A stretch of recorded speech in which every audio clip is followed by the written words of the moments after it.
Welcome to T-SAT. This is Bhushan Govindula. ఈరోజు మనం తెలంగాణ ఉద్యమంలో భాగంగా తెలంగాణ కేంద్రంగా హస్తకళ నైపుణ్యాలు అంటున్నాం.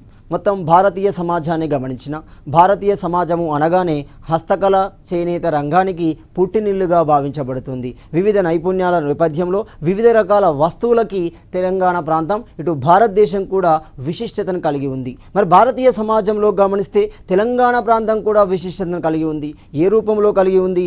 ఒక నిర్మల్ రూపంలో గమనించండి, ఒక పెంబర్తి రూపంలో గమనించండి. ఇలా వివిధ రూపాలలో హస్తకళ చేనేత రంగాలు కూడా తెలంగాణ కేంద్రంగా విశిష్టతను కలిగి ఉన్నాయి. ప్రతిసారి ఎగ్జామినర్ ఇక్కడ కూడా ప్రశ్న తీసుకునే అవకాశాలు ఎక్కువగా ఉంటాయి. మరి అలాంటి హస్తకళా రంగానికి సంబంధించిన వివిధ రకాల నైపుణ్యాలు ఏంటి గమనిస్తే, తెలంగాణ కేంద్రంగా అనాదిగా హస్తకళ చేనేత రంగాలు గొప్ప విశిష్టతను కలిగి ఉండడం జరుగుతుంది. అటు భారతదేశంలో విశిష్టతను కలిగినట్టుగానే ఇక్కడ కలిగి ఉంటాయి. కానీ ఇక్కడ ఏం జరిగింది?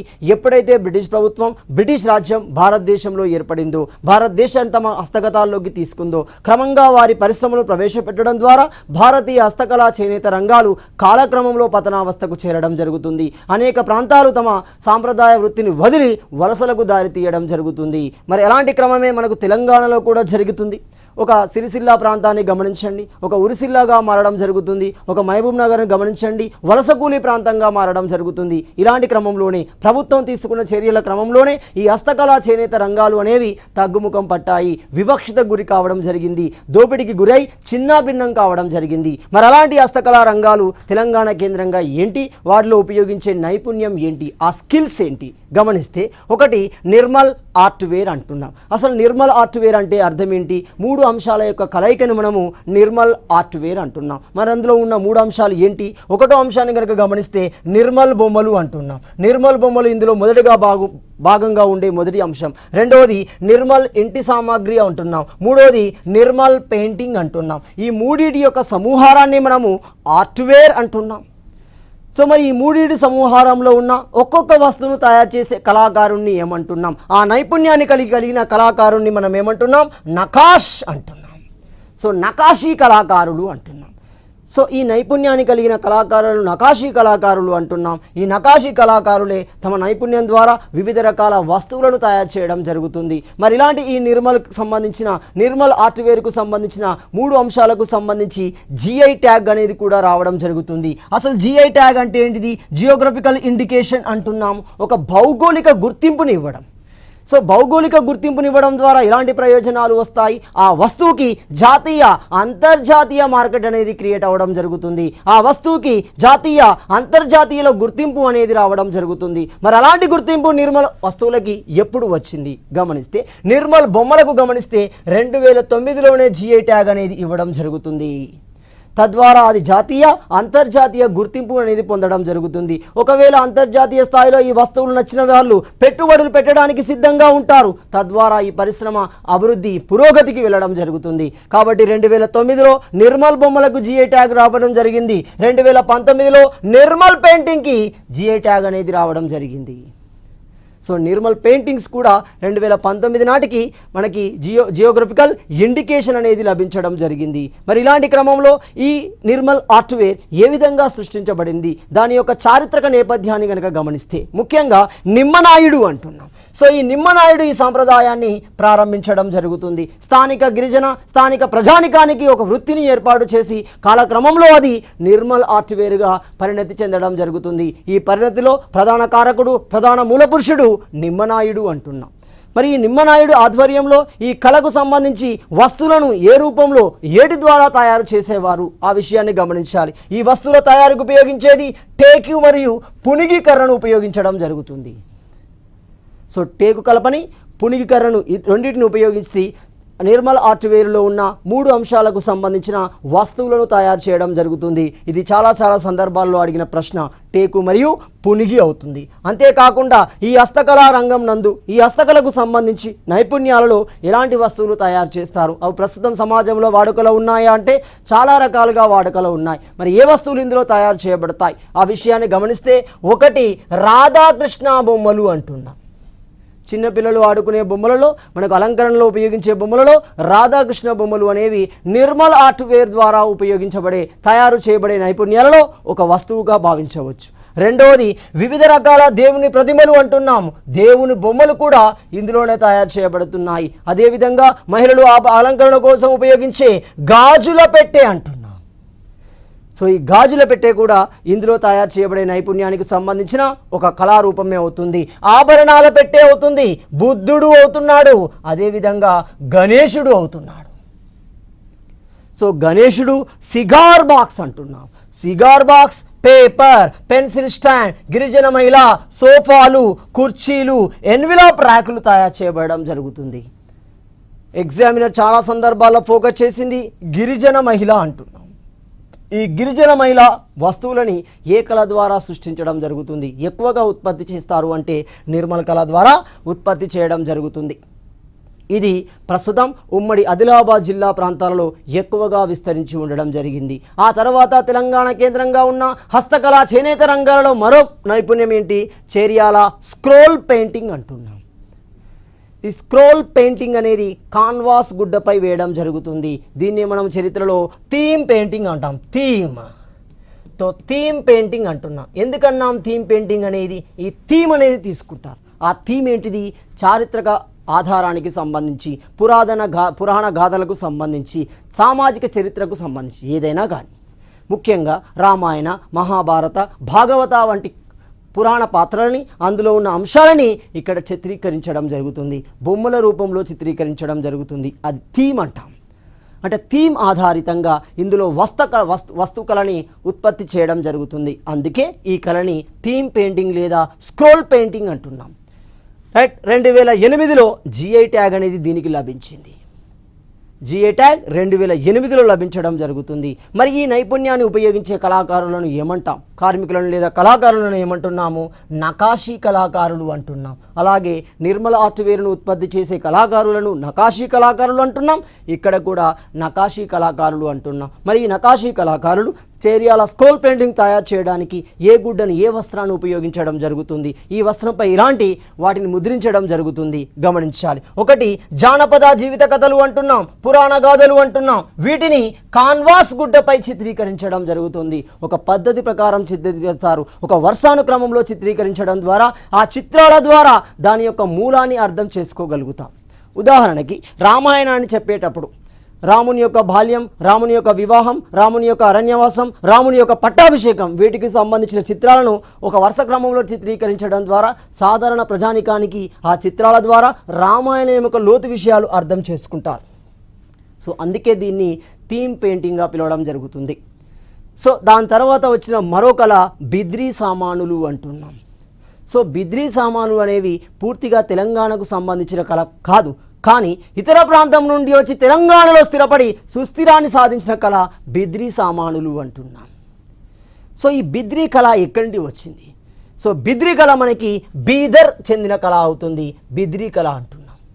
ఈ బీదర్ ప్రాంతాన్ని నుండి కళాకారులు కాలక్రమంలో హైదరాబాదుకు వచ్చి స్థిరపడ్డారు. ఎప్పుడు? ఒక కుతుబ్షాహీ కాలాలు గమనించండి, ఒక నిజాం కాలాలు గమనించండి. ఆ కాలంలో కాలక్రమంలో హైదరాబాదుకు వచ్చి స్థిరపడడం జరిగింది.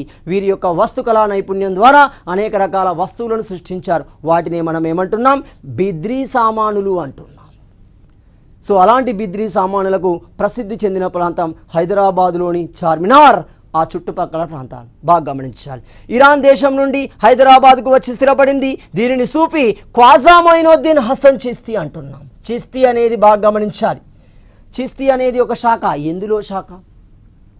ఎప్పుడైతే మధ్యయుగ భారతదేశంలో మతాన్ని సంస్కరించే నేపథ్యంలో హిందూ మతంలో భక్తి ఉద్యమం వచ్చింది, ఇస్లాం మతంలో సూఫీ ఉద్యమం రావడం జరుగుతుంది. అలాంటి సూఫీ ఉద్యమాన్ని, సూఫీ భావజాలాన్ని వ్యాప్తి చేసే క్రమంలో ఏర్పడిన శాఖల్లో ఒకటి చిస్తీ శాఖ. ఆ చిస్తీ శాఖకు సంబంధించిన సూఫీ ఎవరు? సూఫీ ఖ్వాజా మొయినుద్దీన్ హసన్ చిస్తీ అంటున్నాం. వీరు మత సంస్కరణ చేపడుతున్నారు, మత అభివృద్ధిని చేపట్టడం జరుగుతుంది, మత ఉద్దేశాలను తెలిపే విధానాన్ని అనుసరిస్తారు, తద్వారా ప్రజానికాన్ని చైతన్యపరుస్తారు. అలాంటి సూఫీల జ్ఞాపకార్థమే మనకు ట్యాంక్ బండ్ కూడా వస్తుంది చూడండి. ఇబ్రహీం కులీ కుతుబ్ షా తన హల్లుడైన హసన్ షా వలి ఆధ్వర్యంలో అతని జ్ఞాపకార్థం కట్టింది హుస్సేన్ సాగర్, నేడు ట్యాంక్ బండ్గా ఉపయోగించబడుతుంది. ఇలాంటి సూఫీ సాధువైన ఖ్వాజా మొయినుద్దీన్ హసన్ చిస్తీ కాలంలో ఇది ఇండియాలోకి ప్రవేశపెట్టడం జరుగుతుంది. మరి సాధారణంగా ఈ కళలో ఏ విధంగా వస్తువును తయారు చేస్తారు, ఈ కళ యొక్క రూపాలు ఏ విధంగా ఉంటాయి, దశలు ఏ విధంగా ఉంటాయి, ఇది చాలా చాలా ఇంపార్టెంట్. 8 స్టేజీలను కలిగి ఉండడం జరుగుతుంది. అంటే ఒక వస్తువును సృష్టించాలి అంటే 8 దశలు దాటిన తర్వాతనే ఈ కళ ద్వారా ఒక పూర్తి స్థాయిలో వస్తువు అనేది బయటికి రావడం జరుగుతుంది. అందుకే మొత్తం తెలంగాణ కేంద్రంగా ఉన్న హస్తకళా చేనేత రంగాలలో అత్యంత సంక్లిష్టమైన దశల్లో కళారంగాలలో ఇది ఒకటి అవుతుంది. మరి ఈ కళ ద్వారా ఒక వస్తువును తయారు చేయాలి అంటే మూల పదార్థం ఏంటి, ముడి పదార్థం ఏంటి గమనిస్తే అదే గన్ మెటల్ అవుతుంది. కాపర్ జింక్తో కూడిన పదార్థమే గన్ మెటల్ అంటున్నాం.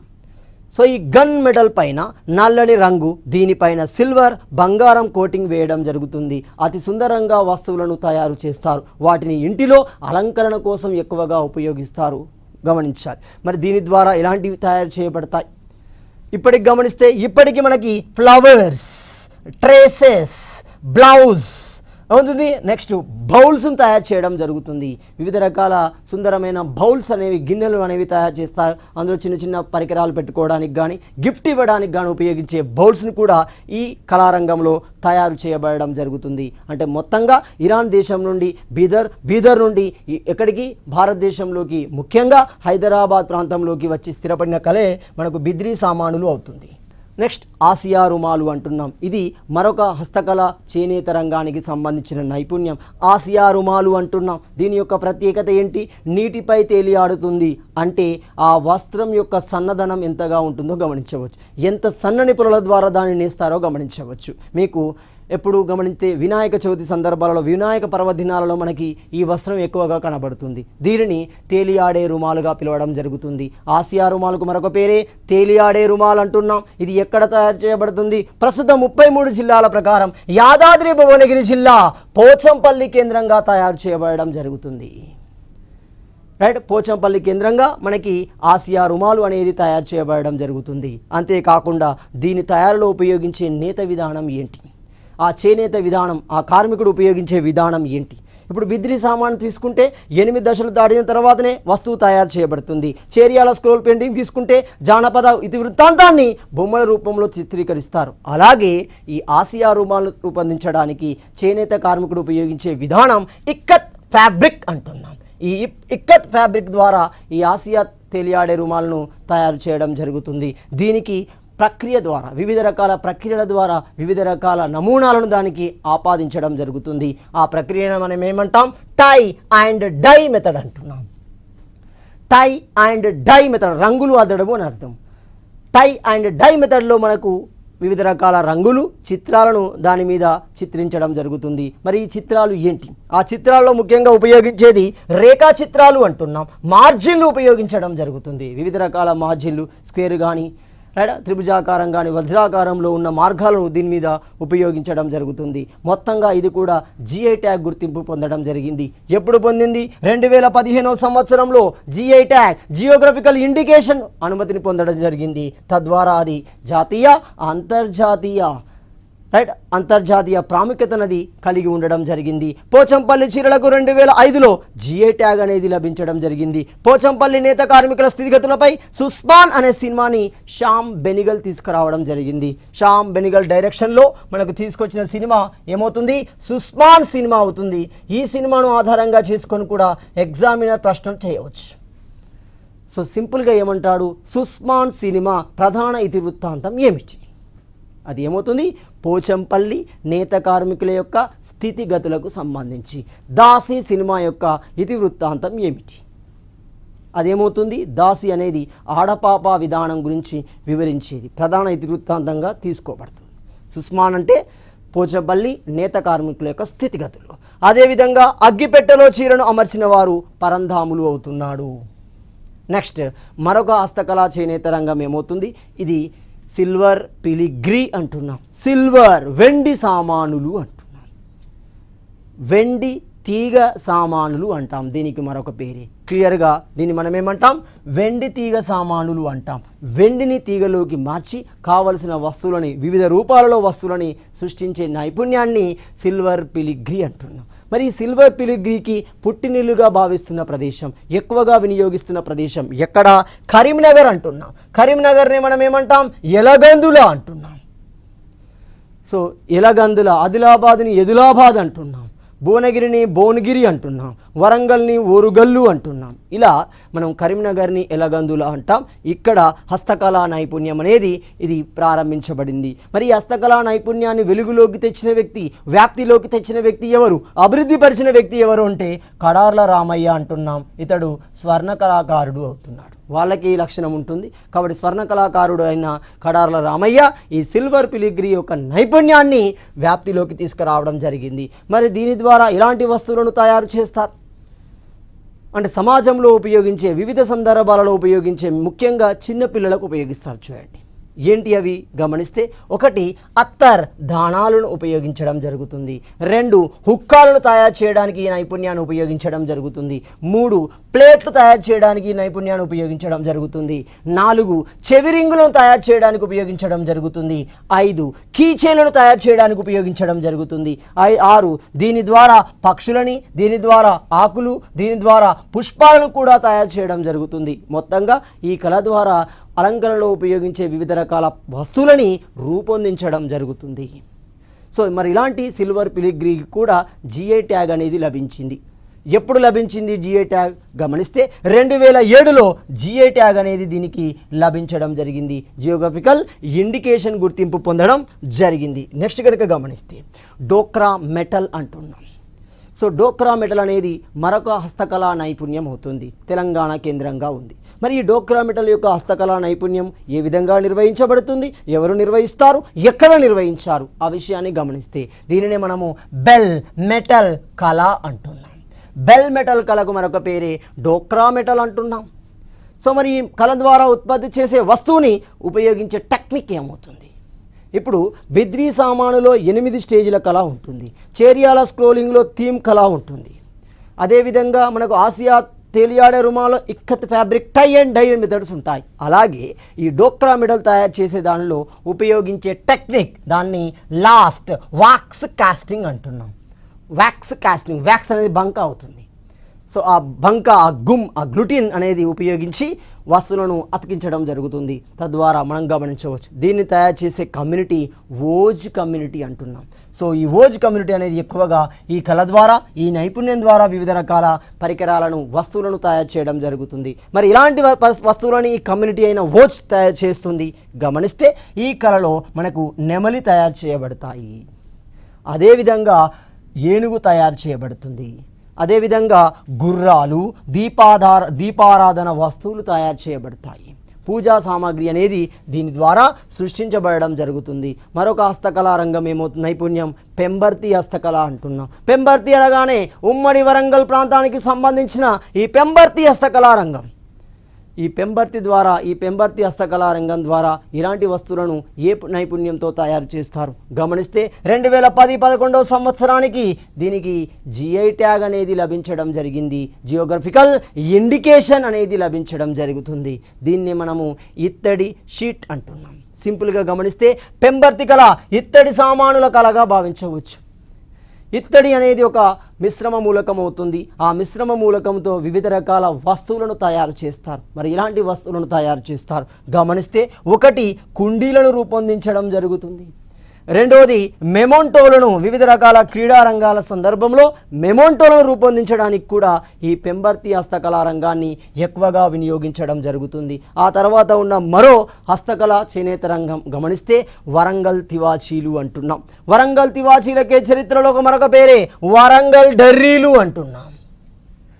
మనం క్లియర్గా గమనిస్తే వరంగల్ కేంద్రంగా జైలు కేంద్రంలో ఉన్న ఆ ఖైదీలు దీని ద్వారానే వివిధ రకాల వస్తువులను ఉత్పత్తి చేస్తారు. వారికి ఒక ఉపాధి మార్గంగా దీన్ని ఉపయోగించారు. వాళ్ళు చేయలేదు, వాళ్ళకు ఒక ఉపాధి మార్గంగా దీన్ని ఎక్కువగా వినియోగిస్తారు. వరంగల్ ఢర్రీలు లేదా వరంగల్ తివాచీలు అంటున్నాం. మరి ఈ వరంగల్ ఢర్రీలు లేదా వరంగల్ తివాచీల యొక్క కళ ఎప్పటి నుండి తెలంగాణలో విస్తరించింది? ముఖ్యంగా తెలంగాణ ప్రాంతాన్ని పరిపాలించిన మొట్టమొదటి శూద్ర వర్గానికి చెందిన బలమైన సామ్రాజ్యం కాకతీయ సామ్రాజ్యం. ఆ కాకతీయ సామ్రాజ్యం నుండే ఈ కళ అత్యున్నత స్థాయికి రావడం జరుగుతుంది. మరి ఈ విషయాన్ని ఎవరు తెలియజేస్తున్నారు అంటే కాకతీయ సామ్రాజ్యాన్ని సందర్శించిన ఇటలీ ఈ ఇటలీ వ్యక్తి ఎవరు? మార్కో పోలో అంటున్నాం. సో మార్కో పోలో రాసిన గ్రంథం ది ట్రావెల్స్. సో ఈ ది ట్రావెల్స్ అనే గ్రంథంలో ఈ కళ గురించి సమాచారం మనకు ప్రస్తావించబడుతుంది. ఎవరు? మార్కో పోలో చెప్పడం జరిగింది. సో మొత్తంగా మనకు ఈ ది ట్రావెల్స్ గ్రంథం ద్వారా ఎక్కడ వరంగల్ కేంద్రంగా వరంగల్ తివాచీలు తయారు చేసే సాంప్రదాయం, హస్తకళ నైపుణ్యం అనేది ఉంది అనే విషయం మనకు క్లారిటీ వస్తుంది. మొత్తంగా 2018 నాటికి దీనికి కూడా జిఐ ట్యాగ్ అనేది లభించడం జరుగుతుంది. జియోగ్రఫికల్ ఇండికేషన్ గుర్తింపు అనేది రావడం జరిగింది. ఆ తర్వాత ఉన్న మరో హస్తకళ నైపుణ్యాన్ని గమనిస్తే కొయ్య చెక్క ఢాలు అంటున్నాం. కొయ్య చెక్కని కలపలో కొంత భాగాన్ని ఒక వస్తువుగా మార్చడం, దాన్ని మనం ఏమనవచ్చు, మరొక పేరే దీనికి వుడ్ కార్వింగ్ అంటున్నాం. అంటే వుడ్ అంటే కలపని కావలసిన వస్తువు రూపంలోకి, బొమ్మ రూపంలోకి మార్చడం. ఇక్కడ గమనిస్తే ఇది భువనగిరి జిల్లా కేంద్రంగా కనబడడం జరుగుతుంది. అంటే ఉమ్మడి నల్గొండ జిల్లాలో ఈ కళకు సంబంధించిన సాంప్రదాయం, నైపుణ్యం అనేది కనబడడం జరుగుతుంది. మరి ఈ నైపుణ్యం ద్వారా కళాకారులు ఇలాంటి వస్తువులను సృష్టిస్తారు, ఎలాంటి వస్తువులను నిర్మించడం జరుగుతుంది. గమనిస్తే ఒకటి వుడెన్ ప్యానల్స్ అంటున్నాం. సో ఈ వుడెన్ ప్యానల్స్ అనేవి సృష్టించడం జరుగుతుంది. ఒకటి వుడెన్స్ అంటే కర్ర ప్యానల్స్, రెండోది వాల్ బ్రాకెట్స్ అంటున్నాం. వాల్ బ్రాకెట్స్ కూడా దీని ద్వారానే తయారు చేయబడడం జరుగుతుంది. దువ్వెనలు, చెక్క దువ్వెనలు అంటున్నాం చూడండి. అదేవిధంగా దేవతా ప్రతిమలైన లక్ష్మీ ప్రతిమ, గణపతి ప్రతిమ, సరస్వతి ప్రతిమ వంటి విగ్రహాలు కూడా తయారు చేయబడతాయి ఈ వుడ్ కార్వింగ్ లేదా కొయ్య చెక్క డాలు యొక్క నైపుణ్యం ద్వారా. ఇది కూడా తెలంగాణ కేంద్రంగా ఉన్న హస్తకళ నైపుణ్యమే అవుతుంది. ఆ తర్వాత తెలంగాణలోని వివిధ ప్రాంతాలు వివిధ రకాల నైపుణ్యాలకు కూడా అభివృద్ధి చెంది ఉన్నాయి. మరి ఇలాంటి నైపుణ్యాలకు అభివృద్ధి చెంది ఉన్నాయి. ముఖ్యంగా గమనిస్తే అంకాపూర్ అంటున్నాం. అంకాపూర్ అనే గ్రామం తెలంగాణలో. అంకాపూర్ అనేది దేనికి ప్రసిద్ధి చెందుతుంది అంటే వ్యవసాయ రంగానికి సంబంధించి. వ్యవసాయ రంగంలో వినూత్నమైన విత్తనాల ఉత్పత్తికి అంకాపూర్ అనేది ప్రసిద్ధి చెందడం జరుగుతుంది. సాంప్రదాయ పద్ధతిలోనే వ్యవసాయంలోని భాగంగానే తదుపరి వ్యవసాయానికి కావలసిన విత్తనాల తయారీ అనేది ఇక్కడ పేరుగాంచడం జరిగింది. ఏంటది? అంకాపూర్ అవుతుంది. రెండోది కోరుట్ల అంటున్నాం. కోరుట్ల అనగానే దేనికి ప్రసిద్ధి చెందుతుంది? కాగితం తయారీకి ప్రసిద్ధి కాంచింది. అంటే పేపర్ ఇండస్ట్రీకి కోరుట్ల అనేది మనకు ప్రసిద్ధి చెందిన ప్రాంతంగా ఉంటుంది. అదేవిధంగా మెట్పల్లి అంటున్నాం. మెట్పల్లి అనగానే దేనికి సంబంధించింది? రాజకీయ నాయకులు ధరించే ఖద్దర్ వస్త్రానికి సంబంధించడం జరుగుతుంది. సాధారణంగా ఈ ఖద్దరు వ్యాప్తి అనేది జాతీయోద్యమంలో భాగంగానే వినియోగించబడుతుంది. సాంప్రదాయంగా భారతీయ సమాజంలో, సాంప్రదాయంగా తెలంగాణ సమాజంలో ఈ ఖద్దరు యొక్క వాడకం ఉంది. కానీ ఖద్దరు వాడకాన్ని జాతీయోద్యమంలో ఉపయోగించిన వ్యక్తి గాంధీజీ అవుతాడు. ముఖ్యంగా మనకి ఎప్పుడు సహాయ నిరాకరణోద్యమ కాలంలో ఉపయోగించిన చెరక ద్వారా వడకబడిన వస్త్రాలే మనకు ఖద్దరు వస్త్రాలుగా చరిత్రలోకి వస్తాయి. ఖాదీ బండారీలుగా వాటి షాపుల ద్వారా అవి అమ్మబడడం జరుగుతుంది. అలా రాజకీయ నాయకులు ధరించే ఖద్దరు వస్త్రాల ప్రసిద్ధి చెందిన ప్రాంతం మనకు మెట్పల్లి అవుతుంది. ఆ తర్వాత మనం గమనిస్తే మరొక హస్తకళా నైపుణ్యానికి సంబంధించింది మట్టితో తయారు చేయబడిన వస్తువులు గమనించవచ్చు. సాధారణంగా కరెంటు లేని రిఫ్రిజిరేటర్ లేకుండా కూల్ వాటర్ను ఉపయోగించడానికి మనం రంజనలను ఉపయోగించడం జరుగుతుంది వేసవి కాలంలో. ఈ రంజనలను మట్టి కుండలు అనవచ్చు. సో ఈ మట్టి కుండలు లేదా ఈ రంజన్స్ని మరొక పేరే ప్రకృతి ఫ్రిడ్జులుగా పిలువబడతాయి. ప్రకృతిపరమైన ఎలాంటి విద్యుత్ లేకుండా నీటిని చల్లదనానికి గురి చేసేవి అవి ప్రకృతి ఫ్రిడ్జ్లు అవుతున్నాయి. మరి ఇలాంటి ప్రకృతి ఫ్రిడ్జ్లను తయారు చేసే వర్గం కుమ్మరి వర్గాలు అవుతున్నాయి. మరి అలాంటి వర్గాలు ఎక్కువగా ఎక్కడ తయారు చేస్తాయి అంటే ఆదిలాబాద్, మహబూబ్ నగర్ అంటున్నాం. సో ఈ ఆదిలాబాద్, మహబూబ్ నగర్ కేంద్రంగా ఈ ప్రకృతి ఫ్రిడ్జ్లుగా పిలువబడే రంజన్ కుండలు అనేవి తయారు చేయబడుతున్నాయి. అదేవిధంగా మరొక ప్రాంతం గమనించండి, మెదక్ చందంపేట గ్రామము అంటున్నాం. మెదక్ జిల్లాకు చెందిన ఈ చందంపేట గ్రామం అనగానే ముత్యాలకు రంధ్రాలు చేయడంలో ప్రసిద్ధి అంటున్నాం. సాధారణంగా ముత్యాలు కాల్షియం కార్బోనేట్ను కలిగి ఉంటాయి. ఆ ఆల్చిప్పల నుండి ఉత్పత్తి చేయబడే ఈ ముత్యాలకి సహజంగా రంధ్రాలు చేయడం జరుగుతుంది. ఈ రంధ్రాలు చేయడంలో నేర్పరులు నైపుణ్యం కలిగిన వర్గాలు మనకి చందంపేట గ్రామంలో ఎక్కువగా కనబడతాయి. కాబట్టి చందంపేట అనగానే ముత్యాలకు ప్రసిద్ధి చెందిన ప్రాంతంగా గుర్తించవచ్చు. చెండూరు గ్రామము అంటున్నాం. చెండూరు గ్రామము అనగానే ఇత్తడి సామాన్లను తయారు చేస్తున్నాయి. అక్కడ పెంబర్తికలలో కూడా ఇత్తడి సామాన్లు ఉన్నాయి. ఇక్కడ ఇత్తడి సామానులు అంటే ఇత్తడితో తయారు చేయబడే గృహోపకరణాలు అంటున్నాం. మరి ఇలాంటి గృహోపకరణాలు అంటాం. అవి పెళ్లి సందర్భాలలో గమనించవచ్చు. పెళ్లి సందర్భాలలో వివిధ సందర్భాలలో వివిధ దశలో ఉపయోగిస్తారు. గమనిస్తే ఆ సామానులు ఇత్తడి సామానులే అవుతాయి. ఏంటి ఆ ఇత్తడి సామానులు? ఒకటి బిందె, ఇత్తడి సామానే అవుతుంది. రెండోది గంగాలం, ఇత్తడి సామానే అవుతుంది. మూడు తాంబాలం, ఇది వివాహ సందర్భంలో ఎక్కువగా ప్రత్యేకతను కలిగి ఉంటుంది. అదే మనకి తాంబాలం అవుతుంది. చూడండి. సో ఈ తాంబాలం అనే వస్తువులని ఇత్తడి సామానులు అంటున్నాం. ఇవి చెండూరు గ్రామం దీనికి ప్రసిద్ధి చెందిన ప్రాంతంగా పిలుస్తున్నాం. ఇలా మనకు తెలంగాణ కేంద్రంగా హస్తకళ నైపుణ్యాలు అనేవి గుర్తించబడ్డాయి. ఆ నైపుణ్యాల ద్వారా ఇప్పటికీ కొనసాగుతున్నాయి. మరి వాటికి జాతీయ అంతర్జాతీయ గుర్తింపు తెచ్చే క్రమంలో మనకు నూతనంగా వచ్చిన అంశమే geographical indication. So GI tag అంటాం. ఏంటి మరి జియోగ్రఫికల్ ఇండికేషన్ అంటే ఒక వస్తువు లేదా ఒక కళకి, అది ఒక నైపుణ్యానికి లేదా ఒక వస్తువుకి భౌగోళిక గుర్తింపుని ఇవ్వడం అవుతుంది. సో భౌగోళిక గుర్తింపుని ఇవ్వడం ద్వారా ఆ కళ ప్రాచుర్యాన్ని పొందుతుంది, ప్రాముఖ్యాన్ని పొందుతుంది, పెట్టుబడులను ఆకర్షిస్తుంది, పురోభివృద్ధి వైపు వెళ్ళే అవకాశం ఉండడం జరుగుతుంది. మరి ఇలాంటి ఈ జియోగ్రఫికల్ ఇండికేషన్ విధానాన్ని ఎప్పుడు ప్రారంభించారు దేశంలో? గమనించాలి. 2004-2005 సంవత్సరానికి మొదటిసారి జియోగ్రఫికల్ ఇండికేషన్ విధానాన్ని ప్రారంభించడం జరిగింది. మరి ఇలా ఈ విధానం ప్రకారం మొట్టమొదటిసారిగా జియోగ్రఫికల్ ఇండికేషన్ గుర్తింపు పొందిన వస్తువు ఏంటి? ఆ వస్తువే డార్జిలింగ్ టీ అంటున్నాం. ఇలా ప్రతి సంవత్సరం కొన్ని నిర్దిష్టమైన వస్తువులు జియోగ్రఫికల్ ఇండికేషన్గా ఉత్పత్తి చేయబడతాయి. తద్వారా వాటికి ఆన్లైన్ ఆఫ్లైన్లతో కూడిన జాతీయ అంతర్జాతీయతో కూడిన వ్యాపార అభివృద్ధి అనేది జరుగుతుంది. మరి ఎలాంటి జియోగ్రఫికల్ ఇండికేషన్కు సంబంధించి తెలంగాణ కేంద్రంగా అనుమతి పొందిన కొన్ని వస్తువుల యొక్క సమాచారాన్ని గమనిస్తే అందులో ఒకటి గద్వాల్ శారీ అంటున్నాం. 2012లో దానికి జిఐ ట్యాగ్ లభించడం జరిగింది. గద్వాల్ శారీ. అదేవిధంగా గొల్లబామ చీరలు అంటున్నాం. గొల్లబామ చీరలు అనగానే మనకు ఎక్కడ కనబడుతున్నాయి? సిద్దిపేటలో కనబడడం జరుగుతుంది. ఈ చీరలపై ఉపయోగించే కళ మనకు గొల్లబామ చీరలు అంటున్నాం. సో వివిధ రకాల డిజైన్ నమూనాలను కలిగి ఉంటాయి. గొల్లబామ చీరలు మనకి సిద్దిపేట కేంద్రంగా 2012లోనే అది జిఐ ట్యాగ్ అనేది లభించడం జరిగింది. పోచంపల్లి చీరలకి 2005లో జరిగింది. మొత్తంగా ఇవి ప్రముఖమైనవి. ఇప్పటి వరకు తెలంగాణలో జిఐ ట్యాగులు పొందిన వస్తువులు అనేవి 17 అవుతున్నాయి.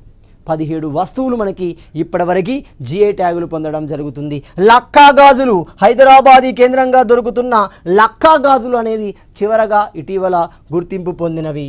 మనకు జియోగ్రఫికల్ ఇండికేషన్ గుర్తింపు పొందిన వస్తువులుగా మనం గమనించవచ్చు. అంటే మొత్తంగా తెలంగాణలో 17 వస్తువులు ఉన్నాయి. అంతేకాకుండా హస్తకళా చేనేత రంగం అభివృద్ధి కోసం తెలంగాణ ప్రభుత్వం గోల్కొండ లోగోను కూడా ఉపయోగించడం జరిగింది. గోల్కొండ ముద్ర ద్వారా వస్తువుకి తెలంగాణత్వాన్ని ఆపాదించే క్రమంలో చేపట్టారు. అదేవిధంగా ఇటీవల ప్రభుత్వం హస్తకళా నైపుణ్యాల అభివృద్ధి కోసం ఆర్థిక చేయూతనివ్వడమే కాకుండా వివిధ రకాల నైపుణ్యాలకు సంబంధించిన శిక్షణను కూడా అందించడం జరుగుతుంది. ఆ శిక్షణ పొందిన వ్యక్తులు ఉత్పత్తి చేసిన వస్తువులని అమ్ముకునే విధంగా ఆన్లైన్ అమ్మకాలతో ఒప్పందాలు కూడా చేసుకున్నారు. అలాంటి ఒప్పందాలలో భాగంగానే అమెజాన్ వంటి అంతర్జాతీయ ఆన్లైన్ సంస్థలతో కూడా ఒప్పందాలు చేసుకోవడం జరుగుతుంది. ప్రభుత్వం కాలానుగుణంగా సాంప్రదాయ హస్తకళా చేనేత రంగాల వారికి, దాని మీద ఆధారపడిన వారికి ఆర్థిక మద్దతును కూడా అందించడం జరుగుతుంది. అందులో భాగంగానే మనకి నేతన్నకు చేయూత అంటాం. చూడండి, నేతన్నకు చేయూత అంటున్నాం, నేతన్న బీమా అంటున్నాం. ఇలాంటివి కూడా కల్పించి వారికి జీవనోపాధి, ఆర్థిక మద్దతు కల్పించే ప్రయత్నం చేయడం జరుగుతుంది. ఇలా తెలంగాణ కేంద్రంగా హస్తకళ నైపుణ్యాలు అనేవి విస్తరించబడి ఉండడం జరిగింది. ప్రపంచ చరిత్రలో, భారతీయ చరిత్రలో ఒక విశిష్టతను కలిగి ఉన్నాయి. తదుపరి అంశాన్ని మనము తదుపరి వీడియోలో చర్చించుకుందాం.